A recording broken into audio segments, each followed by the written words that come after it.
Hello, and welcome back to Burrows. So I just wanted to tell you guys. So I pulled this can of soda out of like a box, because I buy boxes of sodies. And the entire bottom is like concave or convex.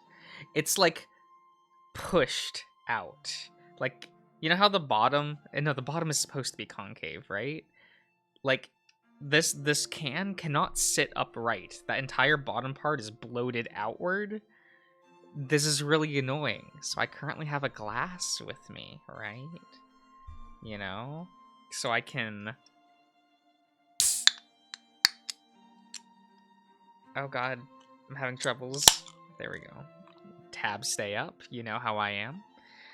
But yeah, I needed glass so that this like can of soda doesn't just roll off itself and spill sody everywhere.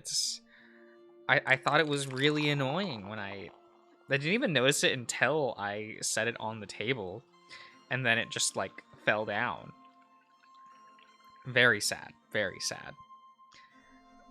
But this glass is not tall enough to hold all of the soda. Damn it. I guess I'm just holding the can for this entire recording session. This worked out great. And do I have a second cup around? No. Well...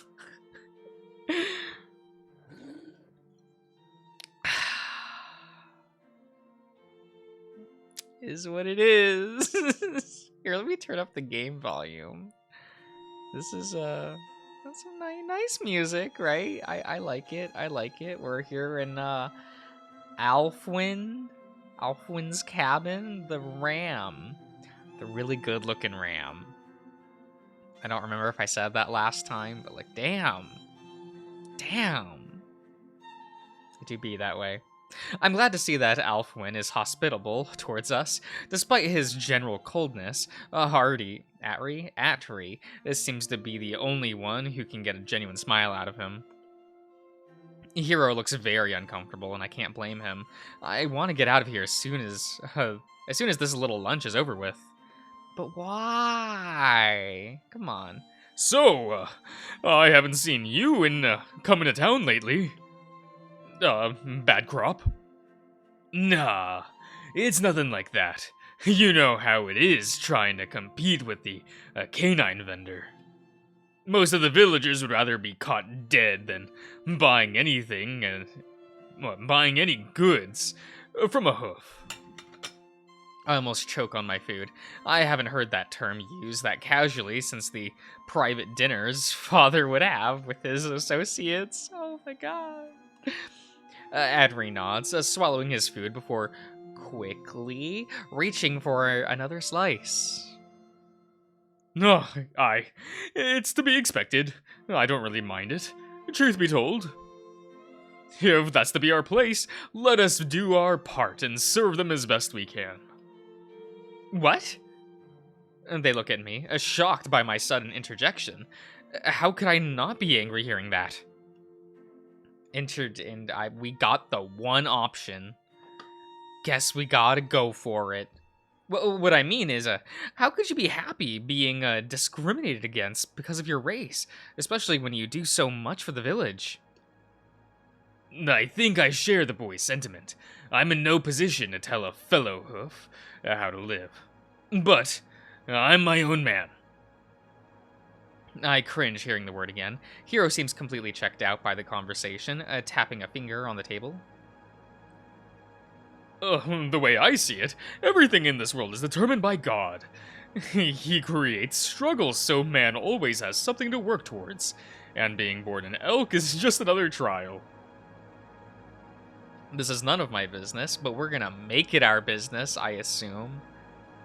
Your fellow elk aren't the only ones preaching the good word from atop the pulpit? Pulpit. Though, are they? They're the ones listening. He shrugs. I control not how others choose to interpret his word. only how I can better serve him and our community. Thus, if those with a Pedigree. We got there. were tasked with spreading his words across the land, I'm thankful to have been given the privilege of learning it from them. Stop it! Oh my god. Our conscience, our conscience, you know, this is really pushing us. You know, it's funny.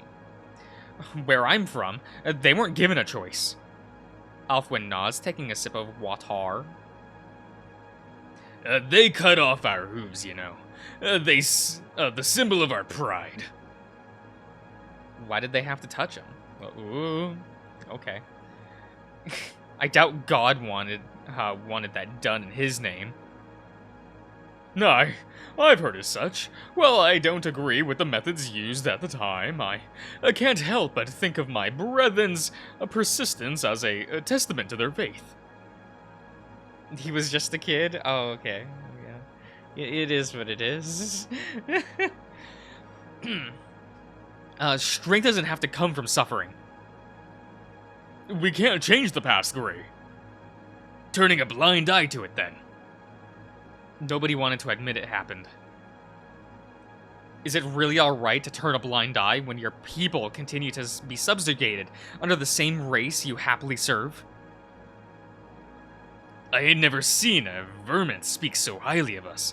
Certainly not an American. With all due respect, Gray, you are technically one of the subjugators that you speak of. Why would you want to change the status quo when you benefit the most? I am not! I stand up, slamming the table with my fists. They'll never change. I'm nothing like them. Ooh, okay. Love the static. Nothing like him. I'm sorry for assuming things. Maybe this isn't the best topic for such mixed company. Hiro, listen. Hiro don't care. Not from here. Okay. Hiro. He moves his goggles up.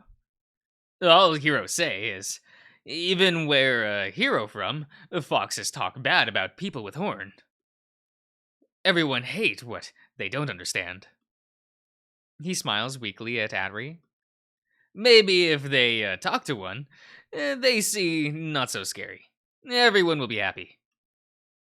I feel a wave of relief wash over me. I don't know what I'd do if I found out Hiro was a bigot, especially with what he's already gone through living here. Okay. Unity is very important. We should all accept each other for what we really are. There's no reason to deceive each other. Do you know what I mean, Fox? They stare at each other, nobody daring to speak a word. The silence is broken by the sheer whistle of steam coming from the stove. Alfwin smirks, breaking his concentration to tend to the kitchen.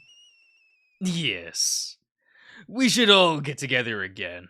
I'm taking a liking to you lot.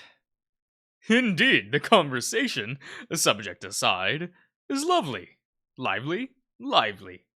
You boys must be so hungry. Do we get a good food? Good food? Oh. He bends down to grab something wrapped in paper out of a box. It's stained pink around the edges and soaked in grease. Yes. You mentioned having come upon some rare meat. Don't know horns, I eat meat. I can see why most would think that, but we eat the same as anyone. What kind of meat is it? He takes his time unwrapping it, humming a song. It sounds familiar. Oh, you've probably never had it before. It's quite exotic. A mouth-watering smell starts to waft over from him. I took the time to dress it with an herbal rub earlier. Lots of fat, so it should fry up nicely. Unable to contain my curiosity any longer, I shuffle past Atri and peer over the ram's shoulder. What is that? Tongue. Oh, that looks really loud in the levels. Sorry, guys. I shall turn that down slightly. Okay. My stomach folds without warning, and I stumble, gagging at the feeling of my own scarred tongue. Really? From what manner of beast? He laughs in a gravelly voice, flicking the pilot on and off until it ignites. Whoa. Hunger. Yes. Oh, just something I found lying around. I need to get the fuck out of here. I look to Hiro, and he understands immediately, scooting out of his seat and standing by the door. I just remembered something we had to do in town. We really need to get going now. So soon? It'll only take a few minutes to cook. He grabs a chef knife off the counter, holding it over the meat. It tastes better when I slice it thin. My gut twists itself into a knot. We really need to go. Aw, well, that's a shame. I think I might stay a while, so here. He tosses Hiro a satchel. We can deliver the goods at my behalf. Or you can deliver the goods, okay. Okay. Please let us know when you get back to town, Atri. All right, and please, feel free to accept any payment Petra gives you. I nod frantically, all ready to bolt. Shall we? Yes. Safe travels, boys. I like him. He's nice. Their laughs echo in the tiny house as we shut the door behind us, breathing sighs of relief. That wasn't normal, right? I probably would have stayed. I've never had tongue before. You never know. Could like it. I probably wouldn't. I'm a very picky eater. It is what it is. Not at all. You know something. Nothing that would make any sense if I explained it. Try me. Later. I feel like I'm gonna barf. Hey. He catches me as I stumble, letting me lean into his sturdy arms. Sturdy? I thought it said stubby. Sturdy arms. Let's take a minute before we go back. Sure. Not too long, though. It's gonna get dark soon. He nods, and we sit on a nearby log that's been shaved down into a makeshift bench. There's far too many things racing through my mind to focus.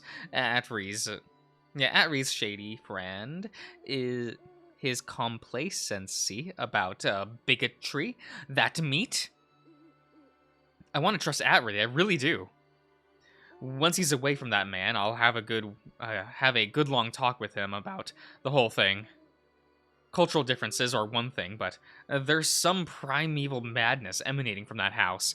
All I can think is that he's involved with the Todd in some way. With the Todd? I see. There is one Todd.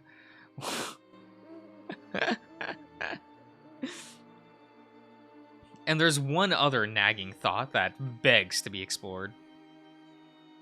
You've been quiet. Yeah, sorry. A lot is on my mind. Guess now's a good time as any. Hiro, how did you meet Petra? He hops off the log, thinking to himself before shaking his head. We can talk about it another time. It's not something I really want to get into right now. That's fine. I was just curious. Her words about me minding my business flashes in my mind. Sorry. It's fine. You're bound to be curious. It's a very unusual arrangement. But for now, let's finish our quest. A quest, eh? Damn it. That fool's lingo is rubbing off on me. Admit it, you had fun hanging out with us. He's grown on me, a bit, yes. But after what just happened, I'm back to being skeptical. I nod, finding myself in the same boat. Anyway, come on, I'm hungry.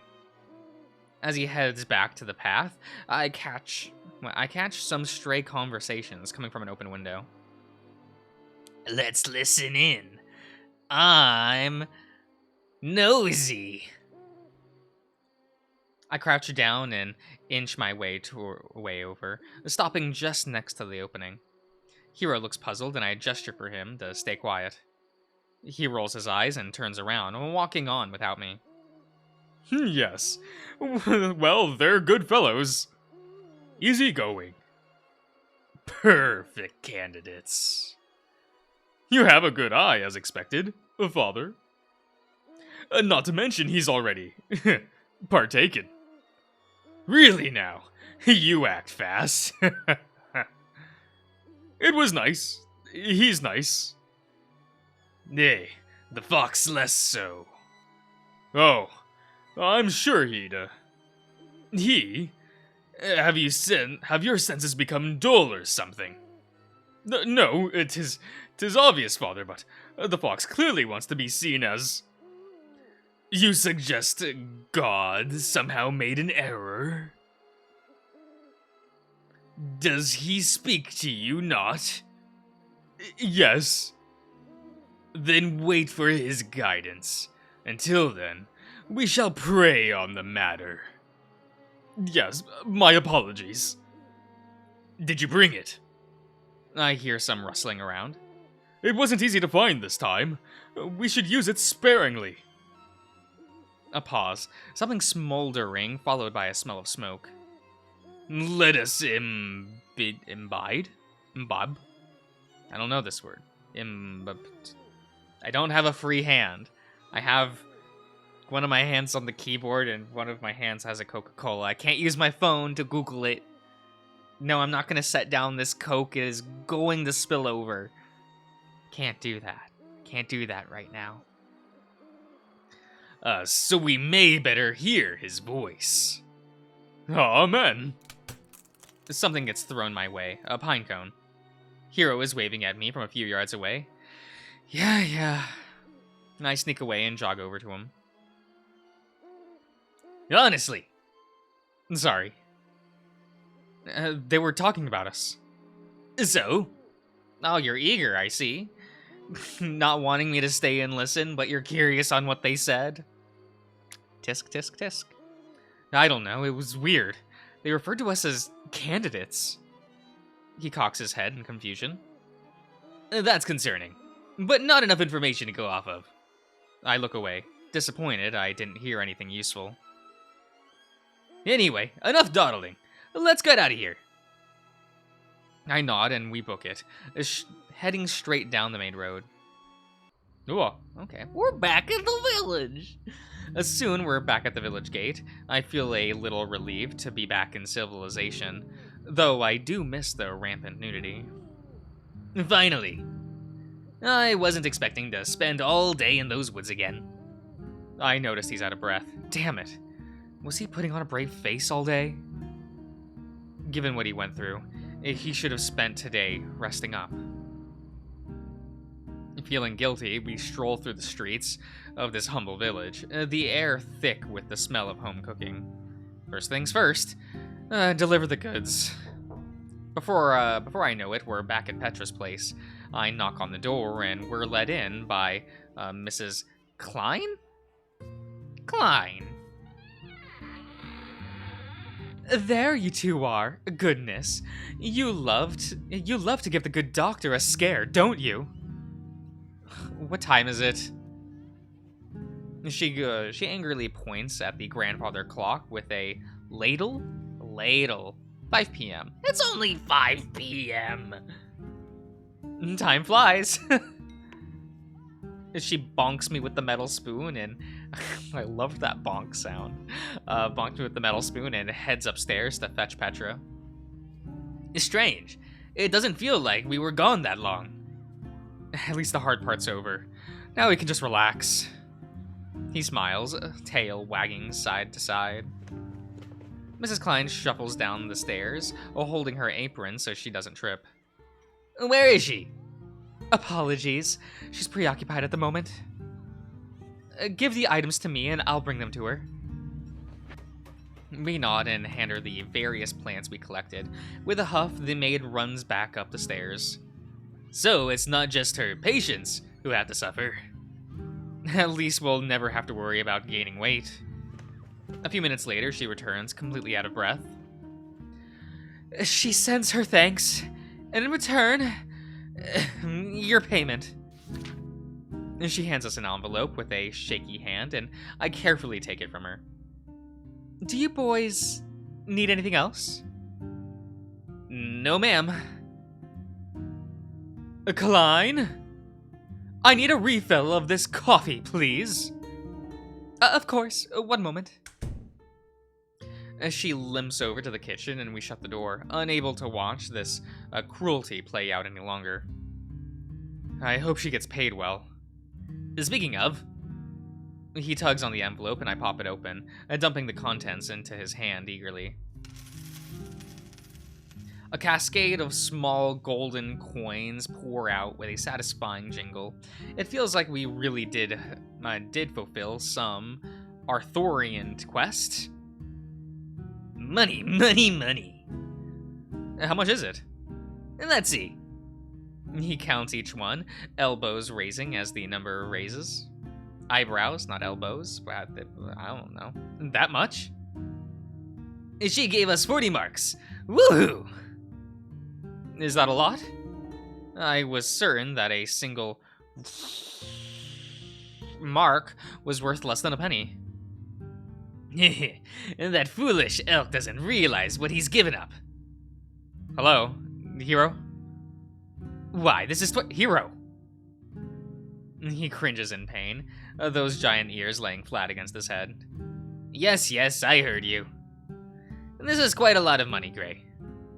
How does it fare against the gold standard? Ooh, okay. He thinks for a moment, snapping his fingers once he finds an answer. How much did a loaf of bread cost where you're from? 8 cents, give or take. And this is enough to buy 160 breads. Bread? Just call them breads, not loaves? Just 160 breads? Love that. America is poorer than I thought. What? That sounds way off. I feel like I'm missing something here, but I'm more excited at the prospect of finally having some money to my name. Adjusted for local currency, we can buy 1 bread per mark, though that'd be a waste if you ask me. I wouldn't mind buying something to eat. Famished! He rubs his little tummy and nods in agreement. Let's get some sausage. There's a vendor in the market who makes them fresh. Bratwurst?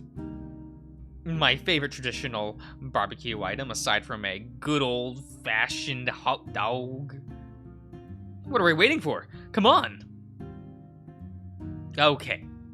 I'll end the part here, everyone, so I will see you guys around.